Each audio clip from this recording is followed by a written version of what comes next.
কেমন দোয়া করব তোমরা একটু শিখাইয়ে দাও।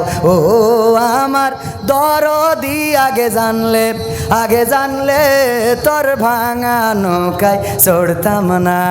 ও আমার দরদি আগে জানলে তোর ভাঙা নৌকায় চড়তাম না।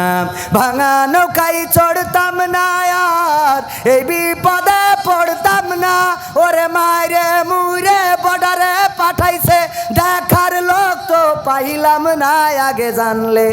আগে জানলে এই তার কাটাই ধরা খাইতাম না। ঠিক না বেঠে ভাইয়েরা আমার? ও আমি তো গান গাচ্ছিলাম, এত ওয়াজ করলে হবে? শুনেছি আগে নির্বাচনে লাগতো টাকার নোট, দেখেছি আমি ভোট করিতে লাগেনি কোনো ভোট। ভোটের আগে পাশ হয়েছে মন্ত্রী মিনিস্টার, লাগেনি মিছিল, লাগেনি মিটিং, লাগেনি তো পোস্টার। নির্বাচন কমিশন ছিল ইন্ডিয়ান গণতন্ত্র। কেমন গণতন্ত্র ছিল, কেমন গণতন্ত্র, গণতন্ত্রের আড়ালে ছিল রয়ের ষড়যন্ত্র। কেমন গণতন্ত্র ছিল, কেমন গণতন্ত্র, গণতন্ত্রের আড়ালে ছিল দাদার ষড়যন্ত্র। বিরোধী দল যারা সংসদে ছিল তারা ছিল পোষা ময়না, দেশ জলে পুড়ে হয়েছে ছাই তবুও তো কিছু কয় না। বিরোধী দল যারা সংসদে ছিল তারা ছিল পোষা ময়না, দেশ জলে পুড়ে হয়েছে ছাই তবুও তো কিছু কয় না। শাসনে ছিল না সততা নিষ্ঠা, বিচারের ছিল না মান, সংসদে বুঝি তাই শোনা যেত মমতাজের গান। শোনা যেত না? আরে কত তেল, সংসদে কত গান শোনায়েছে। আর আমার মাননীয় সাবেক প্রধানমন্ত্রী জননেত্রী চলে গেল, তোর মনের তো একটা দুঃখীর গান গাওয়ার দরকার ছিল না অন্তত? কথা কয় না? মনির খান অঞ্জনা চলে গেছে, তা কয়খান ক্যাসেট করিছে? কথা কয় না? কয়খান ক্যাসেট করিছে এক অঞ্জনার জন্য। আর শেখ হাসিনা চলে গেল, এত শিল্পী যারা সংসদে পর্যন্ত গান গায়, ওরা অন্তত একটা গান করত, তাও তো মনের বুঝ দিতে পারতাম যে মমতাজ অন্তত একটা গান গেয়েছে যে আমার সোনার ময়না পাখি কোন বাদোষে দাদার দেশে গো আমরা কেমনে থাকি রে আমার সোনার ময়না পাখি। এটা গাওয়া যেত না? কথা কয় না? গাওয়া যেত না? পাকামো তেল মারো খালি। আর প্রধানমন্ত্রী আল্লাহ এত বেরেন, এই তেলগুলো বুঝতে পারিনি আমরা যে তার শুভাকাঙ্ক্ষী, কত দোয়া করেছি আল্লাহ নেখায়াত দাও। কথা কয় না?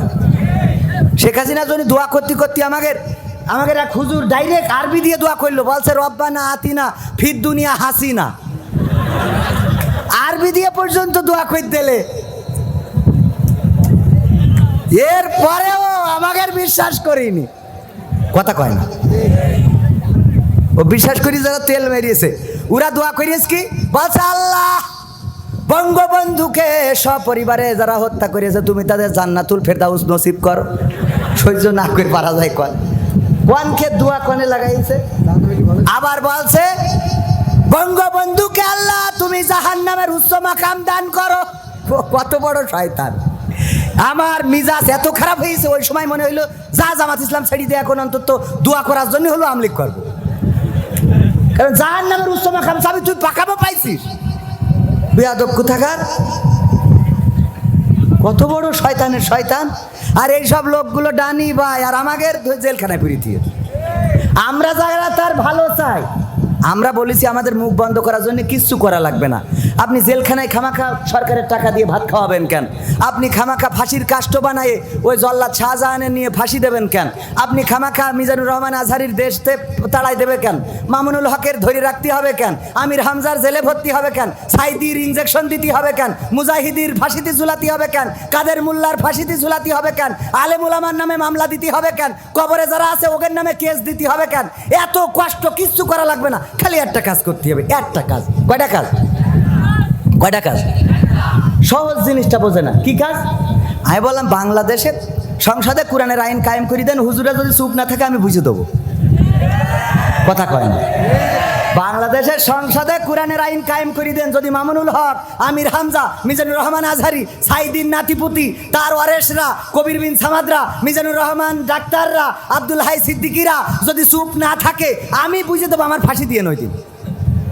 কথা কয় না? কেমন গণতন্ত্র ছিল, কেমন গণতন্ত্র, গণতন্ত্রের আড়ালে ছিল দাদার ষড়যন্ত্র। কেমন গণতন্ত্র ছিল, কেমন গণতন্ত্র, গণতন্ত্রের আড়ালে ছিল মোদির ষড়যন্ত্র। নায়েবে রাসূল কোরআনের পাখি বলতো মানুষ যারে, 13টি বছর সেই মানুষের রেখেছিল কারাগারে। নায়েবে রাসূল কোরআনের পাখি বলতো মানুষ যারে, 13টি বছর সেই মানুষের রেখেছিল কারাগারে। কোরআনের কথা বলতে গেলেই করতো গ্রেফতার, ইসলামী বই কোরআন হাদিস করতো যে উদ্ধার। ওসবে নাকি থাকতো লেখা নাশকতার মন্ত্র। কেমন গণতন্ত্র ছিল, কেমন গণতন্ত্র, গণতন্ত্রের আড়ালে ছিল দাদার ছিল না, ছিল না, ষড়যন্ত্র ছিল বলে এই বাংলাদেশের মানুষ যাকে বয়কট করেছে, এই বাংলাদেশের মানুষ যাকে মূল্যহীন করেছে, সেই মানুষটাকে মূল্য দিয়ে নিয়ে গেছে যাদের প্রোডাক্ট, তারা নিয়ে গেছে নাকি যায় নাই? নিয়ে গেছে নাকি যায় নাই? এই বাংলাদেশে তাদের যত প্রেতাত্মা আছে স্পষ্ট করে বলে দিতে চাই, এই বাংলাদেশের জমিন শাহজালালের জমিন, এই বাংলাদেশের জমিন তিতুমিরের জমিন, এই রক্তে, এই জমিনে রক্ত পড়েছে আবু সাইদের, যে আবু সাইদ বুক পেতে দিয়ে প্রমাণ করে দিয়েছে মুসলমানেরা বুক পেতে দিতে জানে, পিঠটা দেখাতে জানে। মুগ্ধ পানি বিতরণ করেছেন, পানি দিয়েছেন মানুষের কাছে। কার পানি লাগবে? শুধু পানি খাওয়াই তার নামটা মুগ্ধ, শুধু পানি খাওয়াই মুগ্ধ করে নাই, বরং রক্ত দিয়ে বাংলাদেশের মানুষকে মুগ্ধ করেছে নাকি করে নাই? বাংলাদেশের মানুষকে মুগ্ধ করে দিয়েছেন। ওগো আমার ভাইরা, আমরা যদি শপথ নিতে পারি, আল্লাহ রাব্বুল আলামিন আমাদের বলেছেন, সূরা সফে বলে দিয়েছেন, ইয়া আইয়ুহাল্লাযীনা আমানু হাল আদুল্লুকুম আলা তিজারাতিন তুনজিকুম মিন আযাবিন আলীম।